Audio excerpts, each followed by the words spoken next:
Multi-award-winning songstress Bulelwa Mkutu-kana, popularly known as Zahara, has died at the age of 36. The Loliwe hitmaker passed away reportedly at a private hospital in Johannesburg last night. She was admitted into hospital 2 weeks ago with liver complications. Her family confirmed that her health deteriorated and she was moved to the ICU before becoming unresponsive.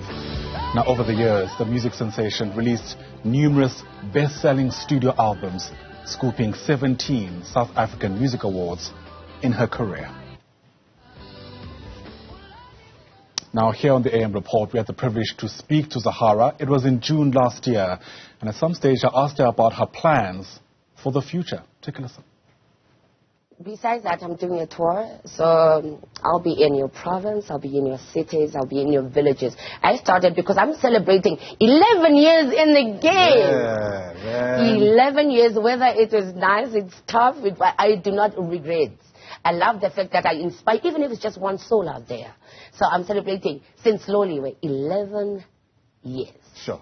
In the game. So I'll be in your cities, I'll be in your provinces. I'm doing a tour. And don't forget, still waiting for that stadium. One thing about you is that at least you still know how to sell yourself. Look, Zahara, I remember very clearly when Loliwe dropped. It was a song you couldn't avoid.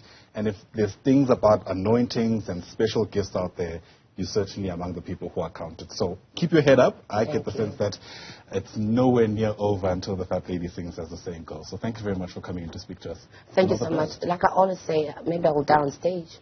Yeah. It's not a talent, it's a gift. So we've got no choice. Sure. Chilling watching back at that. Let's continue with reaction to what's taken place. Bring in Summer Spokesperson Lesley Mofokeng, who joins us via our video link this morning. And yeah, Lesley, the only word I can think of is how chilling just watching back at that was, especially because at the end there she says, as far as she's concerned, she'll die on stage. I found it also very interesting that she mentioned that if she's just inspired one person, then she would have done her part, because the reality is there's thousands, if not hundreds of thousands, who've been inspired. Absolutely. Ayanda, good morning to you and the viewers at home. Let me, right from the beginning, express our condolences, speaking on behalf of the recording industry of South Africa and the organizers of the South African Music Awards, that we are truly, truly sorry for the loss of Zahara, who was really a shining light in the industry. As you mentioned in your earlier, in your introduction, that she won 17 awards. In 2012, she probably made history that has not been matched by anyone, by winning 7 Summers in one night. And that included Best Newcomer or Newcomer of the Year, Female Artist of the Year, Album of the Year, Best Collaboration. She was really at the heart of her career. She had a great start and she kept it going. She was consistent and she gave so much to the industry and to South Africans. She inspired us with Loliwe, just like you said, that you could not ignore Loliwe. That's how massive that song was.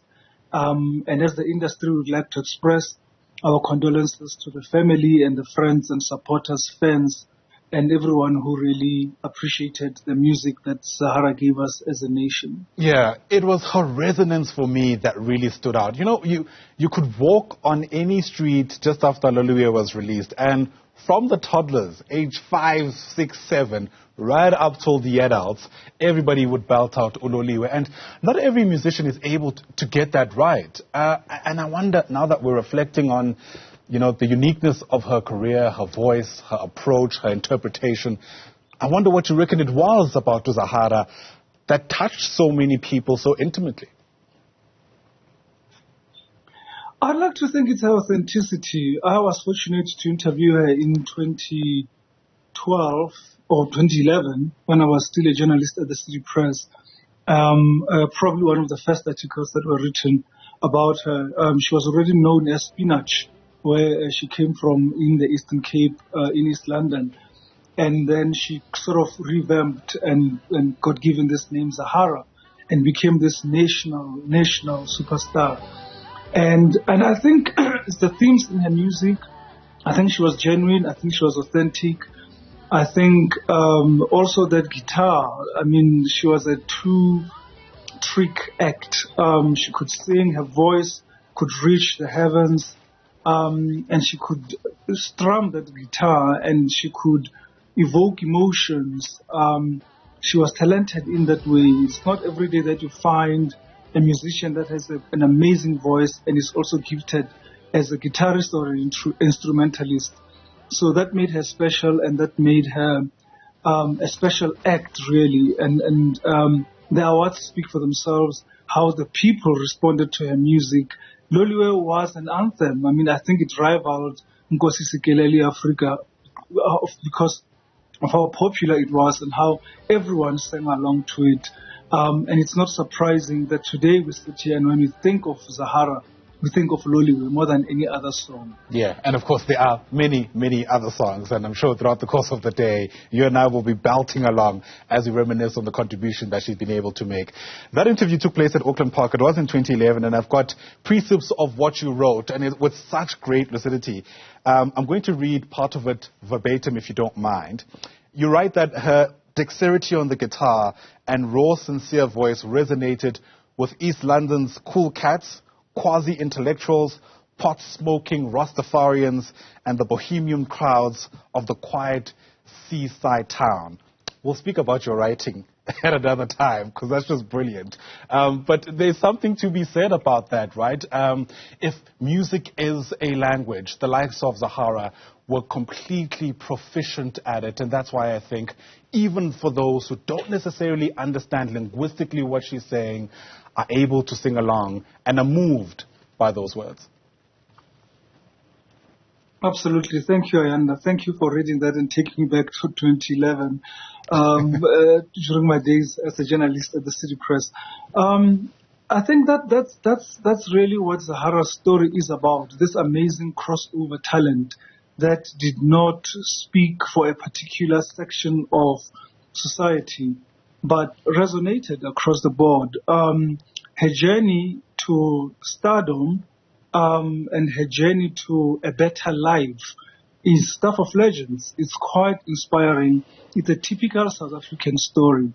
There are so many of young people sitting at home, despondent and hopeless with where the country is going and where the opportunities are, or maybe lack of opportunities. But she's one of those that rose from the ashes, if you like. She's one of those that really used her talent. She says that it's not a talent, it's a gift. It's a calling. That talks to the passion and the true sincerity of the talent that she had. And we saw all of this in all of the music that she released. It's not, I know I talk about Loliwe only, but there's so many more that she released, like Pendula and, Country Girl and so many more, that when you listen to them, really, there's hope in there. There's ambition. There's all of these things that tell a South African story. This is really a loss to a nation, and I think Zahara inspired many of us to do better and to make do with what we have, and not to sit and just be despondent and give up. She was a voice of hope and inspiration. So, yeah, really, what a loss. Yeah. I'm tempted to ask you where the nickname Spinach came from, and maybe if you do know, you'll let us in. But as a way of also rounding down our discussion, Lesley, you speak about Zahara's journey, and those of us who followed very closely know that it wasn't always easy, even after she found fame. There were a whole lot of discussions around her personal life, questions around the kind of record deals she's gotten herself into. And as people distill through all those reflections, I wonder what kind of legacy you reckon Zahara ought to be remembered for, given some of those moments in her journey. Yeah, I never got to find out what spinach came from, but if I remember faintly, it had something to do with Popeye. I don't know if I'm correct. Someone might come and correct me here. Popeye and spinach from Zone 14. It had something to do with that. Popeye and spinach, that when she pops the spinach, she becomes this superpower and amazing on stage. I think it was something along those lines. Right. Back in the day before she became Zahara, if I remember correctly. So much time has passed. But talking about the legacy of Zahara, I think you're absolutely right. There are so many lessons for today's musicians, for the industry to actually reflect on how we do business and on how how we should protect each other, and how artists should first and foremost put business in music. As much as you are a musician, as much as you release beautiful music, this is a business and you have to be protected. You have to have all the bases covered. And I think she spoke openly about this. And I think as South Africans, as people who loved Zahara's music, the best that we can do is to support her music now, stream it, play it. If you still have her CDs, play it and remember how it made you feel and how it got you through certain times and periods of your life. I know for one, when I played Loliwe, and songs like Ezulwini and all of those really uplifted me at a time when life was really difficult. It was not easy.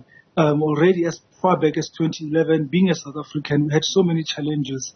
And she was the voice of hope. She was the voice of resilience and tenacity. And as she lies in repose now, we look back with fond memories. We are sad that Zahara is gone, but we have her music to hold on to for years to come. And I hope for generations, South Africans will remember that there was once a musician called Zahara who delivered about 6 albums that really gave us hope that a better tomorrow was coming. Sure. It's on that solemn and poetic note we'll leave it. Lesley Mofokeng, it's always a pleasure. Thanks for your reflections on this Tuesday morning. Lesley Mofokeng, SAMA spokesperson, but also a former journalist, and using that hat for much of our discussion.